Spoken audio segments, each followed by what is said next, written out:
یہ national audio library for the blind کی آواز ہے۔ کتاب کا نام میرے خواب ریزہ ریزہ، مصنفہ ماہا ملک، آواز نایاب رشید۔ تم دونوں میں کیا گفتگو ہو رہی تھی؟ یکایک رملہ نے پوچھا تھا۔ زینب نے چونک کر اسے دیکھا۔ اس کی نگاہوں میں استفہامیہ کیفیت تھی۔ میرا مطلب ہے جب میں نے دروازہ کھولا تو تم لوگ کچھ بات کر رہے تھے۔ وہ بے حد متجسس نظر آ رہی تھی۔ پتہ نہیں، زینب انجان بن گئی۔ یوں ہی دعا سلام ہو رہی تھی اور کیا۔ ہاں، میری طبیعت کا پوچھ رہے تھے۔ تم پھولوں کا شکریہ ادا کر دیتی۔ رملہ مسکرائی۔ نہ جانے اس نے طنز کیا تھا یا واقعی یہ ایک مشورہ تھا یا محض ایک سرسری مذاق۔ زینب کو اس کا رویہ کچھ ناقابل فہم سا لگا۔ اس نے کوئی جواب نہ دیا اور پھر وہ کہتی بھی کیا۔ اب یہ تو کہہ نہیں سکتی تھی کہ پھولوں کا شکریہ وہ ادا کر چکی ہے۔ اب تو ایک اور چیز کا قرض ہے اس پر۔ یہ لو۔ رملہ نے کافی کا مگ اسے تھمایا۔ میں سکندر کو کافی دے کر آتی ہوں۔ اس کی ضرورت نہیں، میر صاحب خود حاضر خدمت ہیں۔ وہ دروازے میں نمودار ہوا۔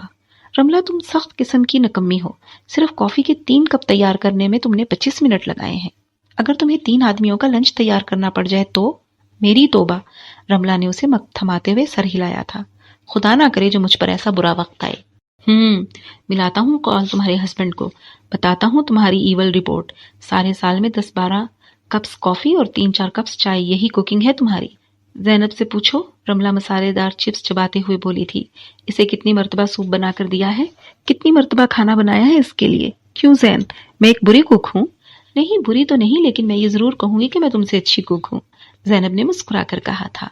ہاں تو یار، تم نے کیا ہوگا نا بچپن سے کام، لڑکیاں عادی ہو جاتی ہیں۔ میں نے تو کبھی ہل کر بھی پانی نہیں پیا۔ پیرنٹس نے بھی پھولوں کی طرح رکھا اور اب ہسبینڈ، وہ تو پھولوں کے عرق کی طرح رکھ رہا ہے۔ اپنی بات پر خود ہی بے تحاشا ہنسی تھی۔ میر سکندر علی محض مسکرا دیا تھا، جبکہ زینب مسکرا بھی نہ سکی تھی۔ نہ جانے اسے کیوں احساس ہوا تھا کہ رملہ نے اسے اس کی کلاس کا تانا دیا تھا، ہر چند کہ اس کے جملے میں اور اس کے لہجے میں ایسی کوئی بات نہ تھی۔ پھر بھی کچھ ایسا تھا جو زینب کو برا محسوس ہوا تھا۔ کافی پی کر وہ وہاں سے جلد ہی چلی آئی تھی۔ سکندر کا وہاں سے جانے کا کوئی ارادہ نہ لگتا تھا، سو اس نے ہی اپنی ملاقات مختصر کر دی۔ ویسے بھی رملہ کے سوال و جواب نے اسے مشکوک کر دیا تھا۔ وہ نہیں چاہتی تھی سکندر کی موجودگی میں وہاں رک کر وہ اس کے شک کو مزید ہوا دے، سو وہ جلد واپس آ گئی تھی۔ شام کو وہ اس کے فون نہ کرنے کے باوجود جلدی آ گیا تھا۔ شاید اسے امید تھی کہ زینب اس کی بات کا مان رکھ کر چلنے پر تیار ہو جائے گی۔ ہیلو، وہ اسے دیکھ کر خوش دلی سے مسکرایا تھا۔ کیا ہو رہا ہے؟ کچھ بھی نہیں، وہ نہا کر نکلی۔ گیلے بال انگلیوں سے سنوارتی ہوئی وہ اس کے قریب چلی آئی۔ چائے بنا لاؤں یا کھانا کھائیں گے؟ فی الحال کچھ بھی نہیں، وہ رسٹ واچ اتار کر رکھتے ہوئے بولا۔ میرے کپڑے نکال دو، نہاؤں گا۔ چلنے کا کیا پروگرام ہے؟ وہ جان کر انجان بن گئی، جیسے اس کی بات سنی ہی نہ تھی۔ الماری میں سر گھما کر کھڑی ہو گئی۔ زینو، اسے جیسے اس حرکت سے دکھ ہوا تھا۔ میں نے کچھ کہا ہے یار؟ احسن، اس نے دونوں پٹ ایک ساتھ بند کیے۔ آپ آخر اتنا اصرار کیوں کر رہے ہیں؟ اگر فرخندہ آپ آ کے آج نہ بھی گئے تو کون سی قیامت ٹوٹ پڑے گی؟ یہی تو میں جاننا چاہتا ہوں کہ اگر ہم چلے بھی جائیں تو کیا نقصان ہو جائے گا تمہارا؟ وہ زچ ہو گیا تھا۔ جب میں نے تمہیں بتایا تھا کہ میں وعدہ کر چکا ہوں، وہ کیا خیال کریں گی؟ ہماری ان سے کوئی دشمنی تو نہیں ہے۔ جب سے یہاں شفٹ ہوئے ہیں ایک مرتبہ بھی پلٹ کر نہیں پوچھا۔ وہ بیچاری ہر مرتبہ خود ہی چلی آتی ہیں، کتنا بڑا ظرف ہے ان کا۔ زینب کو محسوس ہوا اس کی شریانوں میں خون کی رفتار آہستہ آہستہ تیز ہونے لگی تھی۔ پھر وہی فرخندہ آپا کا جھگڑا تھا، پھر وہی تذکرہ۔ تمہیں آخر ان سے ایسی کیا شکایت ہو گئی ہے جو تم ان کی صورت دیکھنے کی روادار نہ رہیں؟ وہ تو اتنی اچھی خاتون ہے کہ کسی سے رتی برابر برائی کرنے کا سوچ نہیں سکتی۔ احسن پلیز، وہ چیخ پڑی، خدا کا واسطہ ہے آپ کو خاموش ہو جائیں، بس بھی کریں، آخر ان کی مدح سرائیوں کی کوئی انتہا ہے۔ زینب، وہ بے بسی سے اسے دیکھ کر رہ گیا۔ کیا ہو گیا ہے تمہیں؟ وہ منہ پھیر کر کمرے سے نکل گئی۔ غصے سے اس کا خون کھول رہا تھا۔ اس کا بس نہ چلتا تھا وہ فرخندہ آپا کا نام احسن کی زبان سے دل اور دماغ سے کھرچ کر پھینک دے۔ اسے یوں لگتا تھا جیسے احسن محض اسے چڑھانے کے لیے ذکر نکالتا ہے، محض اسے خفت زدہ کرنے کے لیے فرخندہ آپا کی تعریفوں کے پل باندھتا ہے۔ وہ غصے میں جلتی بھونتی دوسرے کمرے میں چلی آئی، بستر پر گر کر زار و قطار رونے لگی۔ کچھ دیر بعد اسے اپنے شانے پر ہاتھ کے لمس کا احساس ہوا تھا۔ وہ احسن تھا۔ زینو، خاموش ہو جاؤ یار، بس کرو۔ وہ اور زور زور سے رونے لگی۔ نہ جانے کب سے جمع شدہ آنسو آنکھوں میں بھرے چلے آ رہے تھے۔ زینب، تم نہیں جانا چاہتی؟ نہ صحیح، یوں اپنی انرجی کیوں ضائع کر رہی ہو؟ دیکھو، اس طرح رونا، جلنا، کڑنا تمہاری صحت کے لیے نہایت نقصان دہ ہے۔ پلیز زینو، تم خوش رہو اور مجھے کچھ نہیں چاہیے۔ وہ اسے بے حد نرمی سے سمجھا رہا تھا۔ تم روتی ہو تو مجھے ایسے لگتا ہے کہ تمہارے ساتھ شادی کر کے میں نے تم سے زیادتی کی ہے۔ میں تمہارے معیار، تمہارے توقعات پر پورا نہیں اترا۔ ہاں تو اس میں کیا غلط ہے؟ اس نے ہاتھ کی پشت سے آنسو صاف کرتے ہوئے سوچا تھا۔ میری کس امید کو پورا کیا ہے؟ کس توقع پر پورے اترے ہیں؟ آپ وہی روایتی شوہر، من مانی چاہی کرنے والے؟ میرے ساتھ شادی کر کے زیادتی ہی کی ہے آپ نے۔ وہ سوچے جا رہی تھی۔ اچھا چلو کہیں اور چلتے ہیں، چکر لگا کر آتے ہیں، تمہاری طبیعت فریش ہو جائے گی۔ وہ اٹھ کر کھڑا ہوا۔ نہیں احسن، وہ بے دلی سے روندھی ہوئی آواز میں بولی، میرا سر درد کر رہا ہے، اسی وجہ سے میں جانے سے انکار کر رہی تھی۔ جمیلہ سے کہہ کر چائے بنوا لیں۔ وہ گہرا سانس بھر کر کمرے سے نکلا تھا۔ زینب دونوں ہاتھوں کی انگلیوں کو آپس میں مروڑتے ہوئے نہ جانے کیا کچھ سوچتی چلی جا رہی تھی۔ نہ جانے آج کل کیوں اسے ہر اس لمحے کا پچھتاوا رہنے لگا تھا کہ اس نے احسن کی کن باتوں سے متاثر ہو کر اس سے شادی کر لی تھی۔ اسے لگتا تھا کہ اس کے دل پر احسن کی محض ایک پرچھائیں سی تھی جو حقائق کی ذرا سی روشنی پڑنے پر غائب ہو گئی تھی۔ اس کے دل کا آئینہ پہلے کی طرح خالی پڑا تھا۔ یوں ہی بیٹھے بیٹھے اسے میر سکندر علی کا خیال آیا۔ اس روز وہ رملہ کے یہاں ملا تھا، کیسا شاندار لگ رہا تھا، ہر ادا سے جھلکتی عمارت، ہر نظر سے چھلکتی محبت۔ وہ گہرا سانس بھر کر گھبرا کر کھڑی ہو گئی۔ یہ اسے کیا ہو رہا تھا؟ خیالات گھنے دھوئیں کی مانند ذہن میں بگولوں کی طرح گھوم رہے تھے۔ اس کا دل بغاوت پر آمادہ کیوں ہو رہا تھا؟ ہائے مجھے کیا ہو رہا ہے؟ اس نے دونوں ہاتھوں سے سر کو تھام لیا۔ میں کیا کروں؟ وہ کمرے کے بیچوں بیچ کھڑی پھر سے رو رہی تھی۔ فارحہ کا خط آیا تھا۔ کتنے دنوں کے بعد زینب لفافہ پا کر خوشی سے جھوم ہی اٹھی۔ وہ پورے شوق سے اس نے لفافے کو چوم لیا۔ میری اچھی دوست کہاں غائب ہو گئی تھی؟ وہ مسکراتے ہوئے لفافہ چاک کرنے لگی۔ لکھا تھا، پیاری زینب ہمیشہ خوش رہو۔ امید کرتی ہوں تمہارے دن بہت خوبصورت، بہت پرمسرت گزر رہے ہوں گے۔ تم سوچتی ہوں گی کہ شاید فارحہ تمہیں بھول گئی، اجنبی دیس کی بھول بھلائیوں میں گم ہو کر اپنے ماضی کی ہر بات فراموش کر گئی۔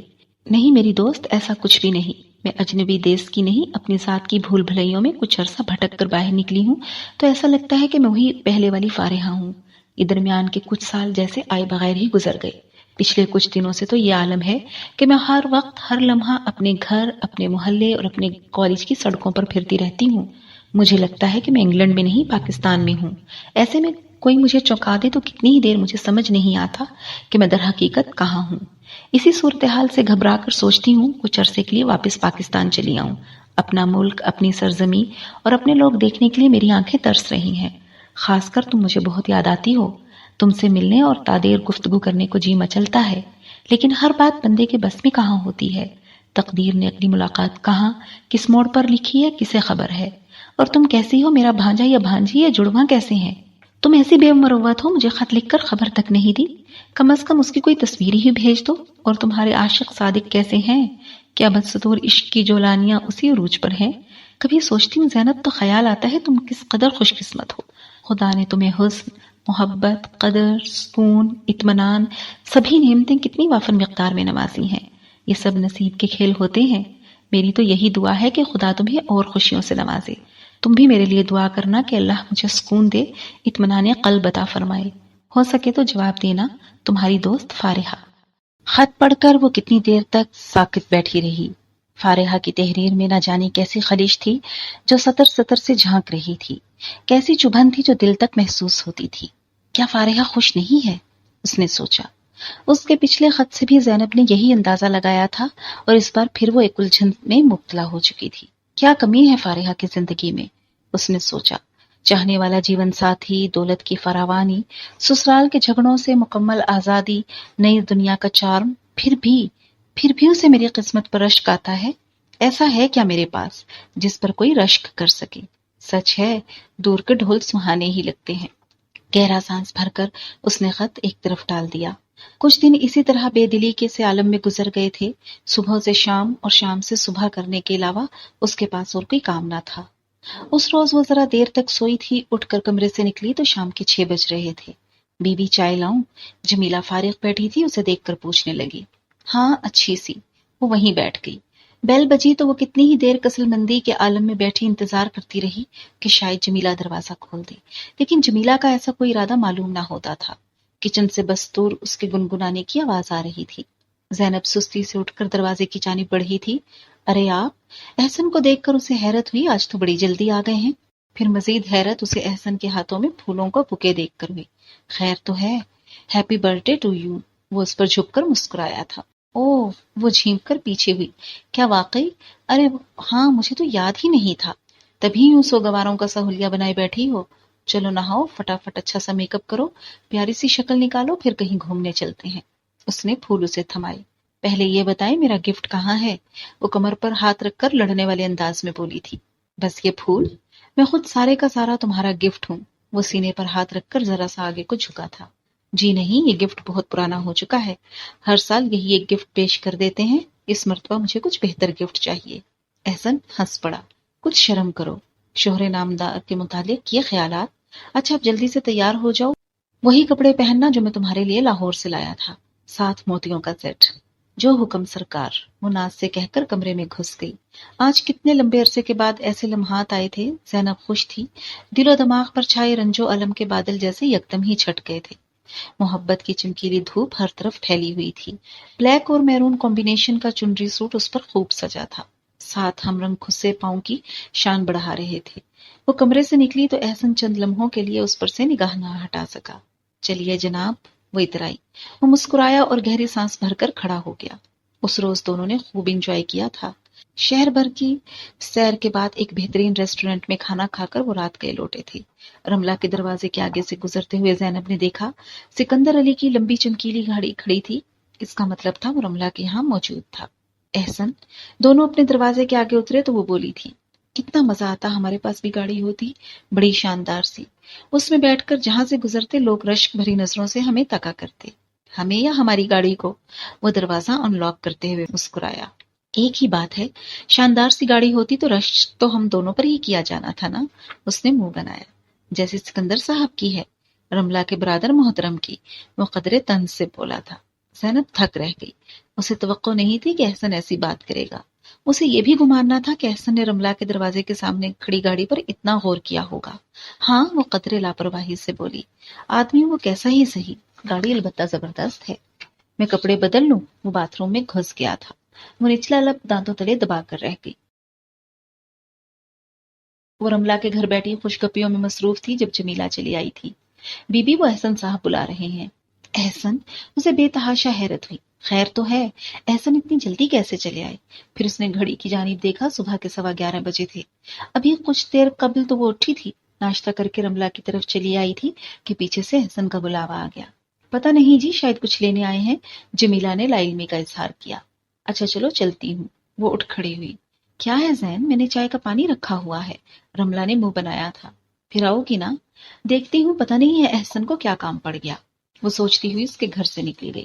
گھر میں داخل ہوئی تو احسن کہیں نظر نہ آیا۔ احسن؟ احسن وہ اسے الماری میں سر گھسائے کھڑا ملا۔ یہ لاکر کی چابی کہاں ہے؟ لاکر کی چابی؟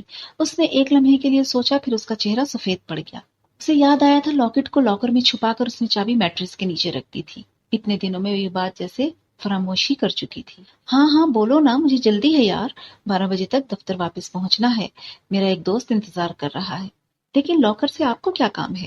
وہ مری مری آواز میں بولی تھی۔ تم چابی تو لاؤ۔ وہ قدرے جھنجھلا گیا۔ زینب نے بادل نخواستہ اسے چابی نکال کر تھما دی۔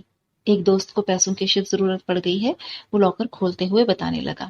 میں نے سوچا فرخندہ آپا کی رقم اب تک پڑی ہے، اچھا ہے جب تک کوئی ضرورت مند اپنی ضرورت پوری کر لے۔ کہاں ہیں پیسے؟ وہ اندر جھانک کر بولا۔ پھر اس نے زیوروں والا ڈبہ نکال لیا تھا۔ زینب کی روح جیسے کسی نے جسم سے کھینچ لی تھی۔ وہ چند لمحوں کے لیے وہیں ساکت رہ گئی۔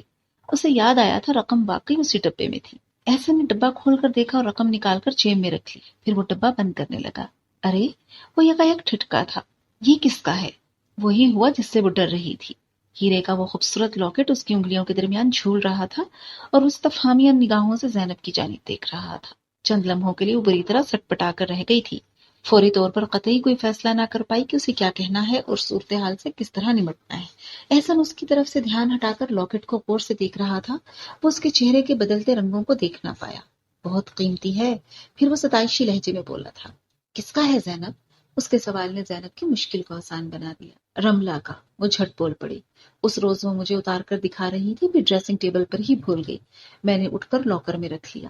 اس نے آگے بڑھ کر وہ لاکٹ اس کے ہاتھ سے لے لیا۔ احسن کی تعریف نے اس کے آتش شوق کو کچھ اور بڑھا دیا تھا۔ وہ اسے پہن کر احسن کو دکھانے لگی۔ دیکھیں کیسا لگتا ہے۔ وہ اترا کر پوری گھوم گئی۔ احسن زیر لب مسکرا دیا تھا۔ تمہاری طبیعت کا بچپنا کب جائے گا زینو؟ پھر وہ قدرے سنجیدگی سے بولا، کچھ اندازہ ہے تمہیں اس کی قیمت کا؟ بلکہ یوں کہا جائے کہ تم اس کی قیمت کا اندازہ بھی نہیں کر سکتی۔ تم نے پرائی چیز کو اٹھا کر اپنے لاکر میں رکھ لیا۔ خدا نہ خواستہ کہیں ادھر ادھر ہو جائے تو کون ذمہ دار ہوگا؟ فی الفور واپس کر دو رملہ کو، ابھی کر کے آؤ۔ زینب بات کے یوں بن جانے پر اب قدرے مطمئن تھی۔ اس کے دل کا خوف تقریباً زائل ہو چکا تھا۔ وہ آرام سے آئینے کے سامنے جا کھڑی ہوئی۔ اب تو میں یہ لاکٹ کچھ دن بعد ہی واپس کروں گی۔ کیوں؟ لاکر بند کرتا احسن چونک اٹھا۔ خیریت؟ اس نے تمہارا کچھ ادھار وغیرہ چکانا ہے کیا؟ وہ ہنس پڑی۔ میں نے اس سے کہا ہے کہ یہ لاکٹ کچھ دن میں پہنوں گی۔ مجھے بہت شوق ہے اصلی ڈائمنڈ پہننے کا۔ اور رملہ تو ایسی باتوں کو بالکل مائنڈ نہیں کرتی۔ اس کے پاس تو بہت قیمتی چیزیں یوں ہی پڑی رہتی ہیں۔ کہاوت ہے کہ پرایا گہنا پہن کر عورت اپنا روپ بھی کھو دیتی ہے۔ وہ گہری سانس بھر کر اس کے قریب چلا آیا۔ اور رملہ مائنڈ کرے یا نہ کرے، میں بہرحال مائنڈ کروں گا۔ میں تمہیں اتنی قیمتی جیولری خرید کر نہیں دے سکتا، تو اس کا مطلب یہ نہیں ہے کہ تم دوسروں سے ادھار مانگ کر پہنتی پھرو۔ یہ کوئی اچھی بات نہیں ہے۔ کیسا لگ رہا ہے میرے گلے میں؟ وہ اس کی ہر بات کو نظر انداز کر کے مسکرا کر پوچھنے لگی۔ احسن نے نگاہ اس کی سراہی دار حسین گردن پر ڈالی اور مسکرائے بغیر نہ رہ سکا۔ بہت اچھا لگ رہا ہے۔ خدا سے دعا کرو وہ ہمیں بھی نوازے اور تب تک صبر و شکر کی توفیق عطا فرمائے۔ جاؤ اسے واپس کراؤ، شاباش۔ وہ اس کا گال تھپ تھپا کر باہر نکل گیا۔ زینب ایک بار پھر آئینے کے سامنے جا کھڑی ہوئی۔ اسے قطعی اندازہ نہ تھا کہ وہ اس قدر آسانی سے احسن کو بیوقوف بنا سکتی ہے۔ اب اس کے دل میں کوئی خوف باقی نہ رہا تھا اور احسن کی باتوں سے تو وہ قطعاً متاثر نہ ہوئی تھی۔ اب وہ کافی دن تک اس لاکٹ کو پہنے رہنے کا ارادہ رکھتی تھی۔ اور رملہ سے کہوں گی کہ مجھے میرے شوہر نے گفٹ کیا ہے میری سالگرہ پر۔ اپنی اس چالاکی پر وہ خود ہی خوش ہو کر مسکرا دی تھی۔ شام کو وہ نہا دھو کر تیار ہو گئی تھی۔ بہت دنوں کے بعد اس کا کہیں باہر جانے کا موڈ بنا تھا، ورنہ اب تو اس نے احسن سے کوئی فرمائش کرنا ہی چھوڑ دیا تھا۔ جمیلہ کو چھٹی دے کر وہ کچن میں چلی آئی۔ چائے کا پانی چولہے پر رکھ کر کباب تلنے لگی۔ ہولے ہولے گنگناتے ہوئے وہ بے حد فریش موڈ میں شام کی چائے کی تیاری کر رہی تھی جب دروازے پر دستک ہوئی۔ احسن کے آنے کا ٹائم ہو چکا تھا۔ اس نے مسکراتے ہوئے دروازہ کھولا۔ السلام علیکم۔ باہر کھڑے احسن کو دیکھ کر اس نے سر چھکا کر سلام کیا تھا۔ جواب دینے سے قبل ہی اس کی نگاہ اس کے گلے پر پڑی۔ اس کی پیشانی پر بل پڑ گئے۔ وعلیکم السلام۔ وہ اندر چلا آیا۔ یہ اب تک تمہارے گلے میں جھول رہا ہے؟ آفس بیگ میز پر رکھ کر وہ صوفے پر بیٹھ گیا، جوتوں کے تسمے کھولنے لگا۔ چائے لاؤں؟ کباب بھی تلے ہیں ساتھ؟ وہ اس کا تلخ سوال نظر انداز کر کے خوش دلی سے پوچھنے لگی۔ ہاں میں ذرا نہا لوں۔ واضح طور پر اس کا موڈ آف ہو گیا تھا۔ مزید کچھ بھی کہے بنا وہ اپنے کمرے کی جانب بڑھ گیا تھا۔ عموماً وہ آفس سے واپسی پر بڑے خوشگوار موڈ میں ہوا کرتا تھا۔ مزاج کے خلاف باتوں کو بھی مسکرا کر نظر انداز کر دیتا تھا، لیکن نہ جانے آج کیوں اس کا منہ بن گیا تھا۔ زینب چند لمحوں کے لیے سوچتی رہی، پھر اس نے کندھے اچکا دیے۔ جھوٹ تو اس نے بولا تھا، لیکن اب وہ حقیقتاً لاکٹ رملہ کو واپس نہیں کر سکتی تھی۔ اس نے سوچا تھا کچھ روز پہن کر پھر کہیں چھپا دے گی، لیکن احسن تو بری طرح سے اس کے در پہ ہوا تھا۔ وہ نہا کر نکلا تو وہ چائے کی ٹرے اٹھا کر لے آئی۔ وہ ٹی وی آن کر کے صوفے پر دراز ہو گیا۔ کباب لے لینا، ٹھنڈے ہو جائیں گے۔ وہ اسے آرام کرنے کی کوشش کرنے لگی۔ چائے نکال دوں بس؟ وہ اس کی جانب متوجہ نہ ہوا۔ میں نے آپ کے لیے ہی تو بنائے تھے، تمہیں کیوں میری اتنی پرواہ ہوئی؟ وہ ناراضی سے بولا۔ کیا مطلب؟ اس نے پلیٹ واپس میز پر رکھ دی۔ مجھے آپ کی پرواہ کیوں نہیں ہے؟ کس بات پر یوں منہ بگاڑ کر بیٹھے ہیں؟ اچھا خاصا ماحول خراب کر رہے ہیں۔ وہ بھی ذرا منہ پھلا کر بیٹھ گئی۔ احسن نے ذرا خفگی سے اس کی جانب دیکھا۔ میں تمہارا شوہر ہوں زینب، میرا کتنا حق بنتا ہے تم پر، تمہیں شاید اس کا احساس ہی نہیں ہے۔ میری کسی تنبیہ کو، کسی حکم کو تم خاطر میں ہی نہیں لاتی۔ حکم؟ وہ ہنس دی۔ ایسا کون سا حکم نامہ جاری کیا تھا آپ نے جسے میں نے پھاڑ کر پھینک دیا؟ حاکم صاحب، ایک یہ لاکٹ واپس کرنے کو کہا تھا تو میں آج رملہ کی طرف جا نہ سکی۔ ایسی کون سی قیامت ٹوٹ پڑی؟ مجھے ہر وقت سرزش کرتے رہتے ہیں اور خود ذرا سی رائی کا پہاڑ بنا کر بیٹھ جاتے ہیں۔ کہا جو ہے کر دوں گی واپس۔ آپ تو یوں فکر مند ہیں جیسے یہ میرا گلا ہی کاٹ دے گا۔ جا نہ سکی، وہ بڑبڑایا۔ ویسے تو دن بھر میں 10 چکر لگ جاتے ہیں، آج اسے واپس کرنے کو کہا تو تم جا نہ سکی۔ کم از کم اتار کر ہی رکھ دو، یوں پہنے پھر رہی ہو جیسے تمہاری ملکیت ہو۔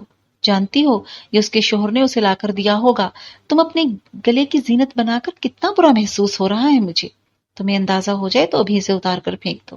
ایسے ہی پھینک دو خواہ مخواہ؟ وہ بڑبڑائی۔ عجیب منطقیں جھاڑتے ہیں۔